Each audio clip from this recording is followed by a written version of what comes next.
2021 미래 물류기술포럼 종합세미나 함께하고 계십니다.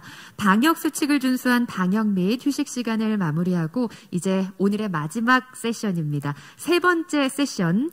미래물류기술포럼 2021년의 성과를 들어보는 시간 마련하겠습니다. 앞서 토론 시간에 만나본 인천대학교 송상화 교수님께서 준비해 주셨는데요. 앞서 이제 미소를 짓고 있느라 좀 힘들다라고 이야기를 해주셨는데 이제 교수님의 시간입니다. 물류 분야에서 수많은 논문과 책을 발간하신 저자이기도 하시죠. 이 물류 트렌드 2022 도서의 총론을 집필해 주신 송상화 교수님께서 물류 트렌드 2022 도서에 대해서 온라인으로 발표해 주시겠습니다. 자, 지금부터 함께 만나보시죠. 네, 반갑습니다. 방금 소개받은 인천대학교의 송상화 교수입니다. 오늘은 제가 물류 트렌드 2022라는 책에 20여 분의 저자분들을 대표해서 책에 어떤 내용이 담겨져 있는지에 대해 설명드리도록 하겠습니다. 대략 20여 분 정도 설명을 드릴 예정인데요. 물류 트렌드 2022는 미래 물류기술 포럼과 한국해양수산개발원에서 주도적으로 책의 내용을 기획하였고요. 이 내용을 바탕으로 해서 4개의 파트에 20여 분의 전문가들이 각각 파트에서 올해를 돌아보고 그리고 향후 2022년에는 각 분야별로 어떤 부분들이 이슈가 될 것인가에 대한 내용들을 포함한 내용을 집필해 주셨습니다.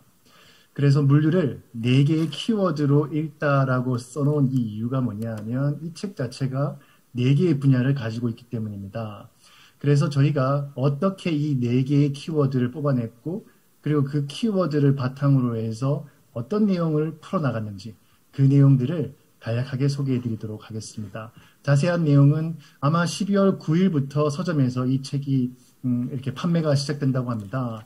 그래서 가까운 서점에서 물류 트렌드 2022를 12월 9일부터 만나보시면 될 거라고 생각이 듭니다. 그럼 오늘 내용 본격적으로 시작하도록 하겠습니다. 오늘 파트는 전체적으로 2가지 파트로 2개의 부분으로 구성이 되어 있는데요. 앞부분은 전체적으로 봤을 때 왜 4개의 키워드인가라는 부분을 설명드리는 시간을 가지고 그리고 뒷부분에서는 각각의 분야에서 어떤 내용이 포함되어 있을까를 자세하게 한번 살펴보도록 하겠습니다. 그 책의 내용을 구성하는 과정에서 저희가 관심을 가진 것은 2021년 물류에 있어서 가장 중요했던 키워드는 무엇인가 였습니다. 역시 우리 모두의 뇌리 속에 남아있는 것은 물류 대란이라고 볼 수 있겠죠. 실질적으로 이 국제 물류에 있어서 이 정도의 파급 효과를 가지는 큰 문제가 생겼던 적이 과거에 있었나라고 생각해 보면은 사실 전례를 찾아보기 힘든 이슈라고 생각을 합니다. 지금 화면에 보이는 것처럼 샹하이 컨테이너 프레이트 인덱스라고 하는 것은 중국에서부터 시작을 해서 북유럽이나 미국 서안, 동남아 이런 쪽으로 컨테이너를 하나 옮길 때 필요한 요금이 어떻게 바뀌는가를 추적하는 그런 내용을 한번 보여드리고 있는데요. 실질적으로 보시면은 2020년 중반까지는 이 요금이 굉장히 안정적으로 오히려 하향하는 쪽에 있었습니다. 그런데 2020년 중반부터 그야말로 엄청나게 위로 올라가고 있죠. 그래서 이제 여러분 뉴스에서도 많이 들어봤겠지만 수출을 할 때 필요한 컨테이너가 없다, 선박이 없다, 해외에 수출을 할 수가 없다, 이런 얘기들을 많이 듣고 있습니다. 역시 이제 불확실성이라는 것이 어떻게 물류의 리스크를 만들고 있는가, 이런 부분에 대한 아주 강렬한 예제라고 볼 수 있는데요. 이 내용을 아주 디테일하게 하나하나 설명드리는 부분은 아무래도 오늘 시간 관계상 힘들 것 같아서 제가 그림 2가지로 한번 요약을 해보았습니다. 이게 시간 순서로 있었던 일들을 보여드리고 있는데요. 먼저 2020년 초반 처음 코로나 바이러스가 나왔을 때 우리는 일시적으로 수요가 감소할 것이라고 생각을 하고 그리고 나서 이게 경제 위기, 즉 수요가 감소하기 때문에 전반적으로 위기가 올 것이다 라고 생각을 하는 그런 시기가 있었습니다. 2020년 초반이었는데요. 자연스럽게 공급량, 즉 선박이라든지 트럭이라든지 뭐 꼭 생산뿐만 아니라 물류 파트에서도 공급을 감소하는 것이 아주 당연한 반응이었습니다. 그런데 이제 문제는 뭐냐 하면 2020년 중반으로 가다 보니 나타난 현상은 뭐냐 하면 갑자기 수요가 폭발적으로 증가하기 시작하는 현상이었죠. 이 폭발적인 수요의 증가가 실체가 있는가에 대해서는 사실 이견이 있을 수 있습니다. 왜냐하면 잠시 줄어들었던 수요가 다시 늘어난 것인지 아니면 없던 수요가 생겼는지 이런 것들에 대해서 여러 의견이 있겠지만 확실한 건 뭐냐 하면 2020년 중반을 지나면서부터 글로벌 물동량들이 증가하기 시작했습니다. 그 이후에 그 증가의 원인으로는 일반적으로 얘기하는 것이 뭐냐 하면 사회적 거리두기라든지 또는 마스크라든지 코로나 방역에 필요한 것들 그리고 사회적 거리두기 때문에 컴퓨터라든지 모니터, 조명, 가구 이런 식으로 각 가정에서 필요한 소비품들이 수요가 늘어났다 이런 수요의 증가가 있겠죠. 그런데 이제는 이런 수요의 증가가 갑작스럽게 나타나니까 결과적으로는 공급이 부족한 현상이 생겼고요. 공급이 부족을 해지니 사람들이 당황해서 사재기를 시작을 하고요. 그리고 선구매를 시작을 하게 되는 겁니다. 즉 지금 당장 필요가 없어도 일단 각 가정에서 비축을 하기 시작을 하는 거죠. 이렇게 수요가 증가하다 보니 결과적으로는 공급은 더 부족해지고 이것이 악순환을 일으키면서 수요의 변동에 따른 악순환이 생기면서 공급이 부족해지는 현상이 생긴 것 아니냐라는 것이 이제 일반적인 견해입니다. 그렇다 그러면 이제 수요에 의해서 이렇게 문제가 생기게 되면 이것은 사람들에게 충분한 컴퓨터가 있고요. 마스크도 충분히 있습니다. 그리고 글로벌 물류가 열심히 지금 따라가고 있습니다라는 정보를 공유해 주면 서서히 해결될 문제라고 생각할 수 있습니다. 과거에도 이런 일이 있었기 때문에 수요의 위기가 왔을 때 어느 정도 충격을 받았다가 금방 회복을 했었죠. 근데 이제 이번에는 약간 다른 것이 뭐냐 하면 공급 측면에서도 문제가 생기기 시작을 했습니다. 공급 측의 문제는 뭐냐 하면 예를 들어서 항만에서 인력이 부족하다든지 그 이유는 여러 가지가 있겠죠. 사회적 거리두기부터 시작해서 여러 가지 이슈로 공급이 부족해졌을 때 이것들이 문제를 일으켜가지고 전반적으로 항만의 정체 현상을 불러일으키고 항만이 정체가 되니 회전율이 감소를 하고 회전율이 감소하게 되면 선박이 부족해지겠죠. 제때 못 돌아오니까요. 결국 이것은 공급 측면에서 악순환이 생기니 이제 수출 기업들이 밀어내기를 시작을 합니다. 이 밀어내기를 한다는 것은 결국 지금 당장 필요하지 않더라도 다음 달 수출할 것, 그 다음 달 수출할 것도 미리미리 내보내는 거죠. 그 바람에 나타난 현상은 뭐냐면 최근에 크리스마스 시즌이 일찍 시작되었죠. 일반적으로는 12월이나 돼야 시작하는 크리스마스 시즌이 지금은 11월부터 시작이 되었습니다. 이미 재고가 충분히 공급이 되고 있는 겁니다. 자, 이런 현상이 생기다 보니 결국은 밀어내기 때문에 다시 공급이 부족해지고 공급 부족은 다시 수요 증가를 일으키는 그래서 수요와 공급의 악순환이 동시에 생긴 전무후무한 현상이었다라는 것이 첫 번째가 있고요. 두 번째에서는 역시나 이제 온라인 비즈니스를 얘기를 할 수 있을 것 같습니다. 결국 전반적으로 실물 경제가 어려움 속에서도 온라인 유통이 굉장히 성장한 것은 우리 다 알고 있죠. 그래서 어떻게 보면은 온라인 비즈니스의 성장 때문에 새로운 비즈니스가 나타나고 쿠팡이나 컬리와 같은 온라인 기업들이 서비스 품질 경쟁을 벌이면서 우리는 전에 없던 경쟁을 하게 됩니다. 예를 들면 새벽 배송이라든지 당일 배송 이런 것들은 과거에는 우리가 생각을 잘 못했던 그런 비즈니스였죠. 최근에는 어떻게 보면 당일 배송을 넘어서 퀵커머스라고 불리는 것들 같은 경우에는 번쩍 배송, 즉 배달의 민족이 비마트 같은 경우에는 1시간 이내에 상품을 배달해 줄 정도로 온라인의 성장은 서비스 품질의 경쟁으로 확대가 되면서 그야말로 새로운 비즈니스를 만들어내고 있습니다. 이에 따라서 전통적으로 우리가 퍼스트 마일이나 미들 마일 중심의 물류를 하던 것이 이제는 라스트 마일이나 반품 중심의 엑스트라 마일까지도 관심을 가지게 되는 현상이 되었고요.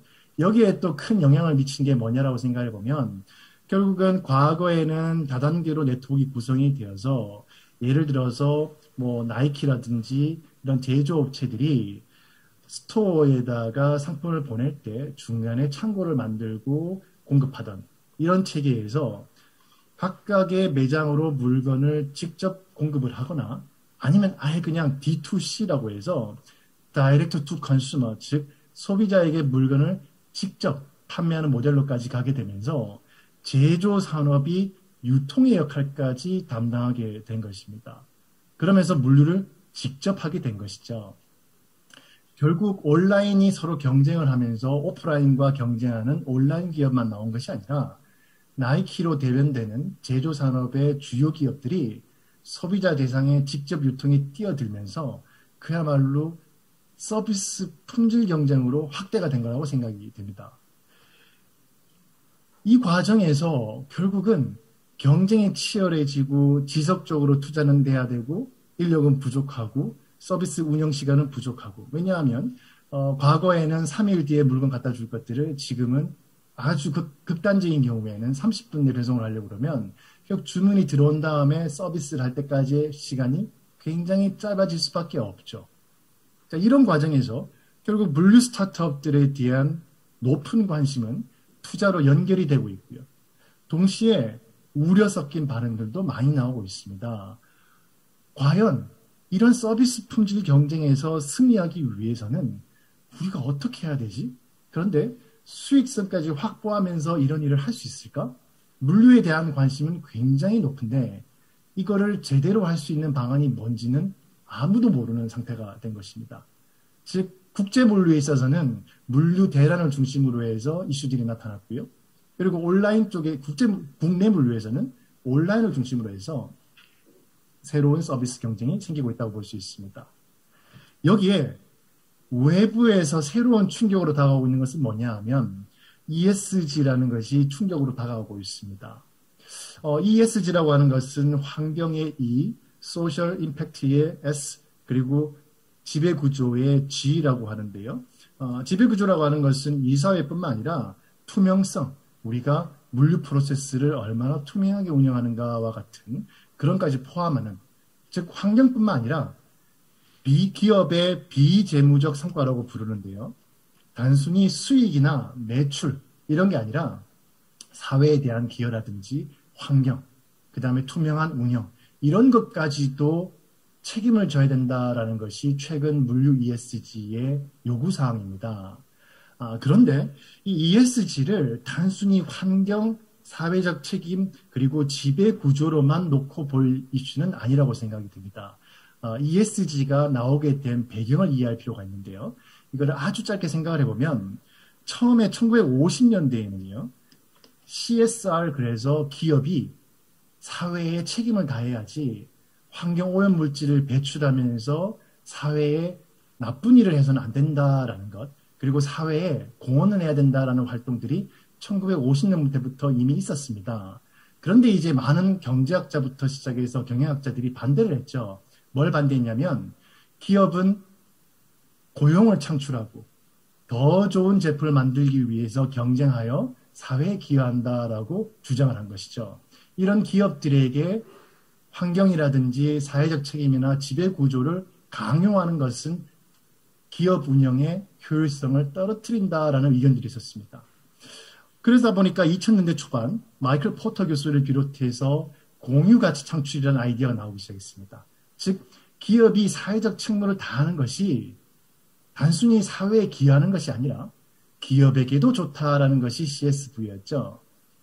그런데 이것 역시 성공적으로 운영되지는 못했습니다. 왜냐하면 거의 대부분의 기업들은 CSR이나 CSV를 내가 기업을 운영하는 과정에서 부가적으로 하는 활동으로 인식을 했기 때문이죠. 그러다 보니까 결국 ESG에 우리는 맞닥뜨리게 되었습니다. ESG를 짧게 설명을 드리면 2004년 코피 아난, 즉 UN 사무총장이었던 코피 아난 총장께서 글로벌 금융기관들을 모아놓고 앞으로 기업에 투자를 할 때, 금융권에서 투자를 할 때 재무적인 성과뿐만 아니라 비재무적 성과도 측정할 것을 요청하면서 연구를 부탁했죠. 그때부터 나온 것들이 결국 2006년 책임 투자 원칙이라는 ESG 원칙으로 확대가 되었고요. 그 이후에 금융권에서는 ESG를 하지 않는 기업에게는 투자하지 않겠다. 예를 들면 석탄 기업에게는 투자하지 않겠다와 같은 식으로 나오게 된 겁니다. 자, 그러면 이게 어떤 맥락이었냐면요. 자율적으로 책무를 다하세요. 잘 안 됐습니다. 그러면 당신이 하는 활동이 사회에도 기여를 하기 때문에 함께 잘해보세요. 그래서 잘 안 됐어요. 이제는 마지막인 거죠. 강요, 즉 금융이 움직이니까 이제 기업들은 대응을 해야 되는 단계에 도착한 겁니다. 즉 ESG를 액세서리나 아니면 부가적인 활동으로 보는 것이 아니라 정말 CSV로서 내가 ESG를 고려하면서 동시에 재무적인 성과까지 창출해야 되는 그런 어려운 환경으로 가게 된 거죠. 이것은 결국 지속 가능하기 위해서는 불가피한 선택이라고 볼 수 있습니다. 결국 이것들을 요약해서 설명을 드리면요. 생활 물류라고 하는 부분, 국내 물류 같은 경우에는 온디맨드 서비스 경쟁이 붙으면서 전에 없던 식의 비즈니스를 필요로 하게 되었고요. 즉 전통적으로 기업들이 하던 물류가 아니라 이제는 한 번도 해보지 않았던 서비스 품질 경쟁에서 창의적 아이디어와 함께 해야 되는 서비스가 있고요. 동시에 국제물류에서는 굉장히 많은 기업들이 연결되어서 공급이나 수요에 문제가 생겼을 때 누구를 찾아가야 될지 모르는 이런 환경에서 어떻게 서로 협력을 해서 예측 가능한 물류를 만들지, 리스크를 완화하지, 이런 것들이 화두가 되었고요. 이때 외부에서는요, 너희가 국내와 국제 물류를 할 때 지속 가능하게 해야 돼. 안 그러면 투자하지 않을 거야. 라는 외부의 압력까지 나타나게 되면서 결과적으로 우리가 결론을 내는 것은 뭐냐 하면 디지털 물류밖에는 답이 없겠다라고 생각을 한 것입니다. 디지털 물류가 지향하는 바는 결국 뭐냐 하면 물류 ESG를 위해서 환경, 사회적 책임 또는 투명성을 세세하게 측정을 한 다음 이것을 평가 가능한 레벨로 투명하게 외부에 공유를 해야 됩니다. 즉 과거에는 저희가 사회공헌 했습니다. 이런 광고라고 생각했다 그러면 이제는 투자를 받기 위해서 또 규제로부터 우리를 보호하기 위해서 모든 활동을 기록하고 예측하고 제대로 해야 된다는 거죠. 그리고 서비스 경쟁과 수많은 기업 간의 협력을 위해서는 결국은 디지털 물류를 통해서 측정하고 연결하고 이런 것들이 중요하겠다라는 생각을 하게 됐습니다. 그래서 디지털 물류는 위에 있는 세 가지의 이슈들을 대응하는 핵심이 되는구나라고 생각했습니다. 이에 따라서 본 책에서는 4개의 파트에서 국제와 생활 물류라는 응용 분야별 현재 나타나는 이슈를 설명을 드리고요. 그리고 이것들을 지원하기 위한 맥락으로서의 디지털 물류, 그리고 외부의 환경 변화로서 물류 ESG라는 것들을 구성하게 되었습니다.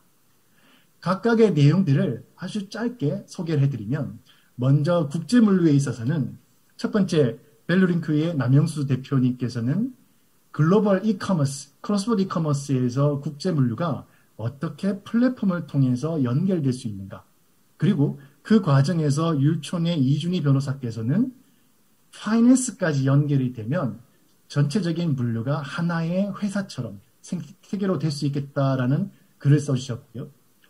그리고 한국해양수산개발원의 고병욱 실장께서는 이런 플랫폼 기술들이 디지털로 연결을 하게 되면 결국은 국제 물류가 새로운 단계로 갈 수 있다라는 것. 그리고 김천민 대표께서는 국내 운송에 있어서도 이런 핀테크들을 가져가고 플랫폼을 가져갈 수 있겠구나. 이런 글을 설명을 해주고 계십니다. 두 번째 파트에서는 국내 물류에 있어서 생활 물류를 중심으로 해서 커넥터스의 엄종 대표께서 풀필먼트란 무엇이냐라는 것들을 시작을 해주시고요. 풀필먼트의 핵심 개념으로 협력, 그리고 도심 내에서의 마이크로 풀필먼트, 공유에 대해 설명을 해주시고, 그리고 테크타카의 양송 대표는 소프트웨어적인 측면에서, IT적인 측면에서 어떻게 이커머스를 지원할까. 그리고 마켓컬리의 최한도 리더께서는 버티컬 측면에서 온라인 장보기의 콜드체인 어떻게 할 것이며, 콜드체인 플랫폼의 김희양 대표는 콜드체인 트렌드에서 구체적인 기술까지 설명을 해주고 계십니다. 디지털 파트로, 그리고 또 마지막으로 하진우 대표께서는 마이크로 풀피먼트는 마이크로하지 않다라고 해서 퀵커머스에 대해서 추가적으로 설명해주고 있고요. 세 번째 파트 디지털 물류에서는 고려대학의 정태수 교수가 인공지능에 대해서 설명을 해주고, 그리고 삼성 SDS의 영양태 프로께서는 블록체인이요. 그리고 군산대학교의 국제물리학과 원상학 교수께서는 디지털 항만, 그리고 고태봉 하이투자증권 리서치 본부장께서는 온라인과 오프라인의 시간차를 줄이기 위한 물류 로봇, 자동화에 대해 설명해 주시고, 마지막으로 박산신 부사장께서는 스마트 바코드를 소개해 주실 예정입니다. 마지막으로 물류 ESG에 있어서는 녹색 정책의 전반적인 내용에 대해서 인하대학교 장영태 교수님께서 정책을 리뷰해 주시고, 현대중공업의 안광헌 대표님께서 미래 세대를 위한 온실가스 감축 방안, 기술적인 부분을 논해 주시고요. 그리고 한국해양수산개발원의 강무홍 박사께서는 탄소 중립, 그리고 리코의 김근호 대표는 폐기물, 마지막으로 삼형물류의 이상근 대표께서는 리버스 물류에 대해서 얘기해 주시면서 구체적으로 물류 ESG를 하는 방법에 대해서 소개해 주실 예정입니다. 이상과 같이 4가지 파트에 있어서 물류의 현황과 미래 모습을 소개하는 책이 바로 물류 트렌드 2020-2022입니다. 그래서 12월 9일부터 서점에서 구매가 가능하니 많은 관심을 가지고 봐주시면 좋겠습니다. 감사합니다. 네, 감사합니다. 물류 트렌드 2022 도서에 대해서 만나봤습니다. 송상화 교수님께 감사드리고요. 물류산업 종사자가 아니더라도 이 변화하는 물류산업에 관심을 갖고 있는 분들이라면 꼭 한 번쯤 읽어보면 좋을 책인 것 같은데요. 저희가 사전 등록을 하신 분들을 대상으로 해서 이 도서를 받아볼 수 있는 이벤트도 잠시 후에 준비하고 있습니다. 기대해 주시면 좋겠고요.